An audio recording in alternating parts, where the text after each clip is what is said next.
Hey Nolls, it's Linnell and welcome back to my channel.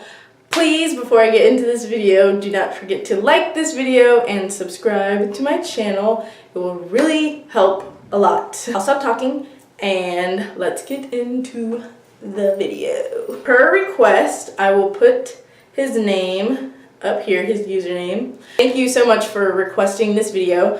I was requested to talk about my Air Force ROTC experience so far and how to balance it with school and everything like that. So in high school, first off, I was in Marine Corps JROTC. I'll insert pictures throughout this video. And senior year, I was the battalion commander.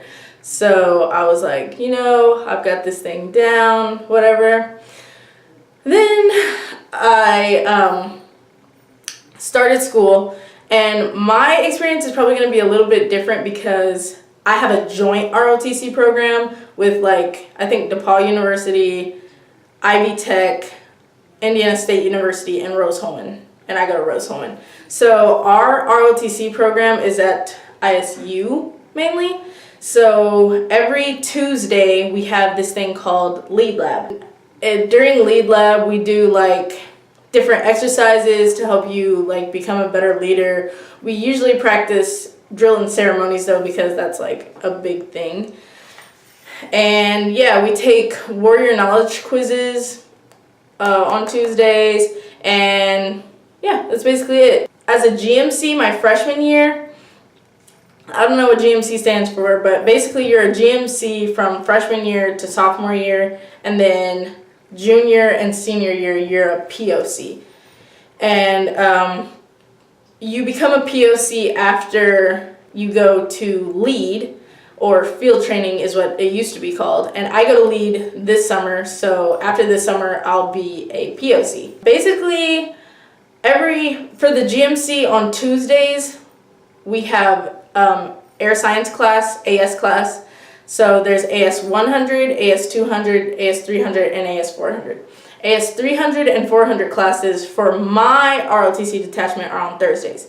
And class is an hour long for the GMC. So AS 100s and AS 200s, my classes were on Tuesdays, and I had to spend an hour learning about the history about the Air Force.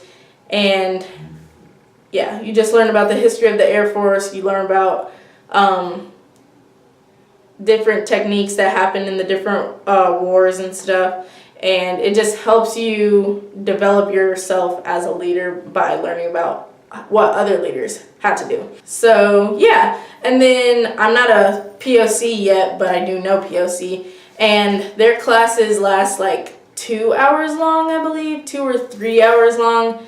And they have they just learn how to be actual leaders, like how to implement leadership. And like the POC are in charge of the GMC. They're above us, so they teach us what they know and what they learn from lead or field training, if that makes sense.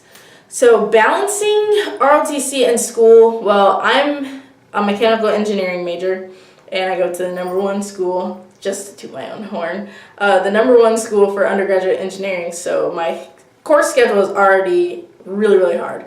So on top of that, throwing in ROTC, I have to go to 2 PTs every week. So it's mandatory that you go to 2 PTs every week. And ours at Rose is Wednesday and Friday. And you can go to an ISU PT on Tuesdays and Thursdays. So basically, when you are a GMC, you are assigned to a squadron. And like it can be the logistics squadron, or it can be the physical training squadron, or it can be the recruiting squadron. Recruiting, obviously you recruit people to come to our ROTC program. Logistics is like logistics, like I don't know how to explain what logistics are, but like this past semester I was on the logistics squadron. So we just make sure like we have everything and everything is accounted for, all that stuff. I'm pretty sure you know what that is. So different things like that. So yeah, you're assigned to a squadron and you have different tasks that you have to complete in that squadron either weekly, bi-weekly, monthly, but you still have stuff to do. So on top of my school schedule, my AS 100 year wasn't that bad. It was annoying because you have to do some things, or sometimes you might have to give a brief in front of the cadet wing. So like you have to prepare your brief, but it's not too much stress, I don't think, your first year, because I know there are different programs, like you can do ROTC in 1.5 years, so that's going to be obviously more stressful because you're learning all this stuff in a short amount of time.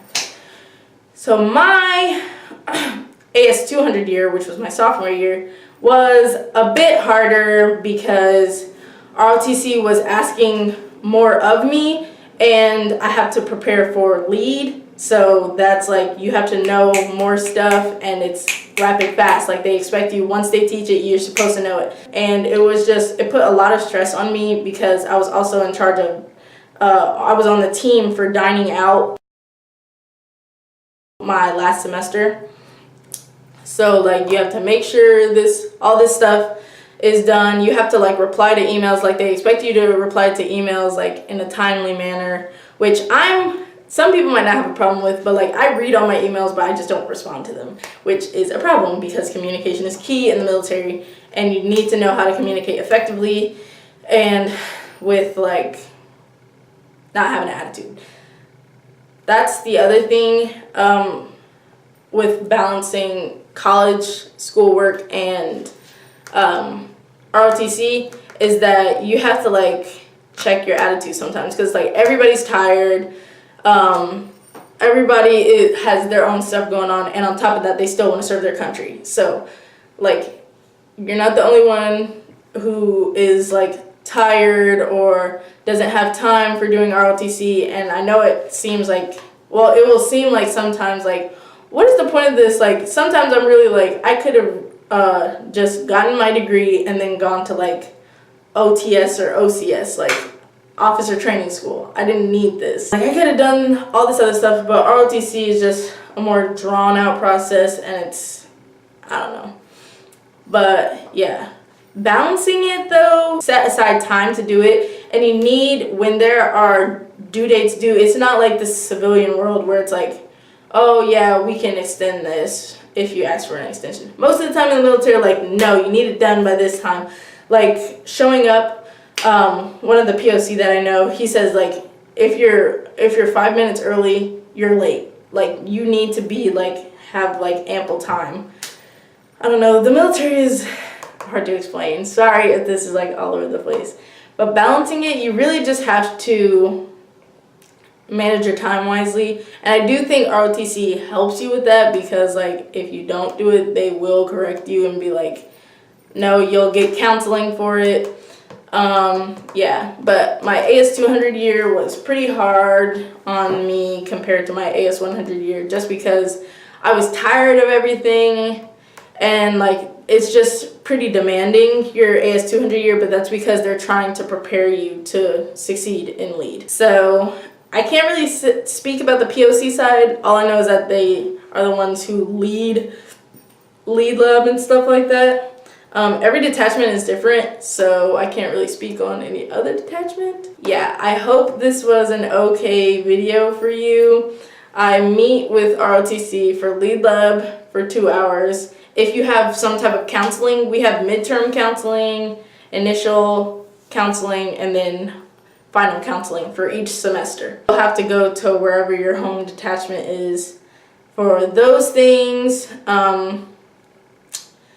Yeah, you get issued your uniform, your AS 100 year after you pass your PFA, and PFA is a physical fitness assessment. Ours isn't called a PT test like the other branches call it. I'll have the links down below for like the fitness scores and such things like that. If you want a video on like how to pass your PFA and stuff like that, then I can make a video on that too, or anything really more like specific ROTC like that you want me to touch on, because I don't really know like what more to talk about. But if you have a question, just leave it in the comments down below. So I meet for lead lab for 2 hours, an hour of class, And then we have 2 hours of PT total. And PT is at 6 o'clock in the morning. So, yeah, 6 o'clock in the morning isn't that bad. But when you're tired, it's just like, dang, I wish I could sleep in. But it feels good to work out. Yeah, that is about my Air Force ROTC experience and how to balance school and Air Force ROTC. If you have specific questions, once again, leave them down below. I will answer them. And I will talk to you guys later. Bye!